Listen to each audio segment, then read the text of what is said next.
flag represented has been rather misinterpreted and misunderstood. It's taken on a meaning through the years that it did not originally have.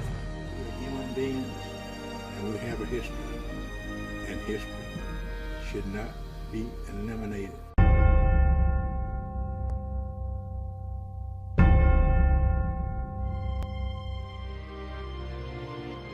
When the war started, there were 250,000 free black men in the South. And they didn't have the same social status as white people, but they were free, they weren't slaves. But they did own slaves. 10% of those freed black men owned slaves. And the largest plantation in Charleston, South Carolina, when the war started, was owned by a free black man with 200 slaves. My name is Nelson W. Winbush. I'm a member of the Jacob Sumner Camp 15.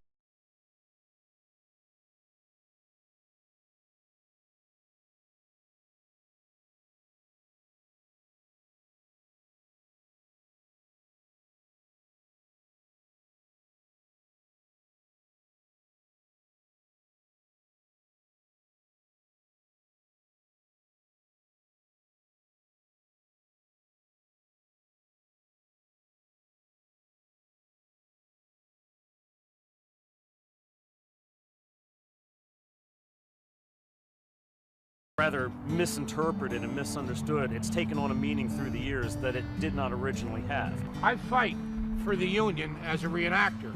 I have as much respect and honor for the rebels as I do for the Union people. I think those people were just, even at that time, were just as honorable as we are. They were fighting for a cause just like we were. They might have been different causes, but we were fighting for a just cause. And it wasn't slavery.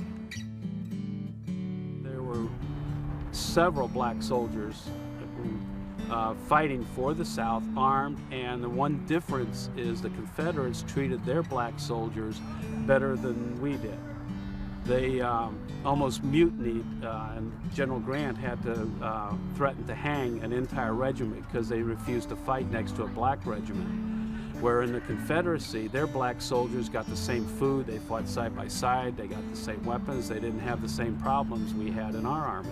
My grandfather, Louis Napoleon Nelson, was a Confederate veteran. Company M, 7th Cav, Tennessee.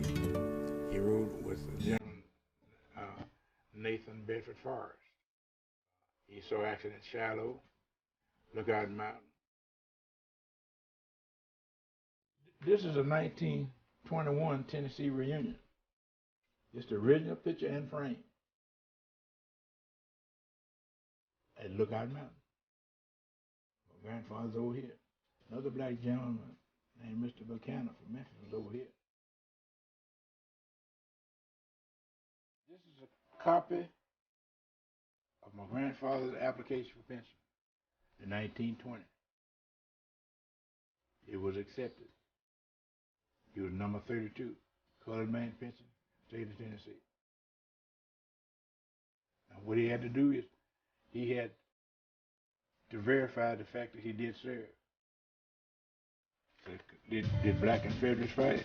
I think this, I rest the case with that. The Confederate flag that we are most familiar with, which was known as the Southern Cross or the St. Andrew's Cross, was actually a flag of the military. It was never a flag of the Confederate States government. This flag was reserved for the military forces, the Army, the Navy, etc. Again, it was not a United States government flag. Therefore, it never flew over a slave ship. It was not a representative of the Confederate government. It has been misinterpreted over the years that have, since the 145 years of the Civil War that have gone by, other groups have used it in ways that it should not have been used, and it often became perceived by this misconception as, well, that stands for racism or slavery. The truth be known is that Confederate battle flag never officially stood as a representation of the Confederate government or any kind of slave power itself.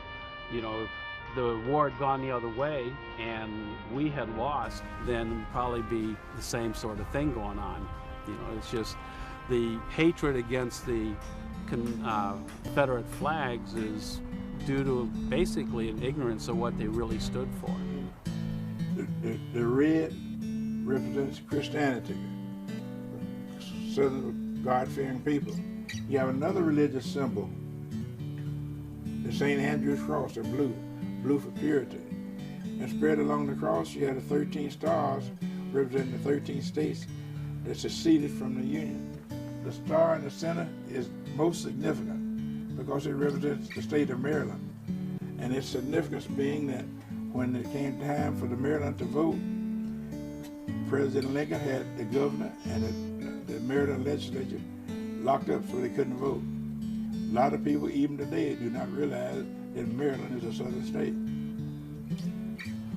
This is a war that anything that happened in American history, regardless of who was involved, it's all intertwined. It's a heritage that all of us Americans can claim and should be honored for. You know, our ancestors sacrificed their livelihood. They shed their blood for it. This is something that we all try to remember out here. This is a part of a heritage that we all can claim. And it's something we should all be proud of, to remember those who have gone before us and the sacrifices they made, the legacy they left us, and the path that they've guided us on that lies ahead for us.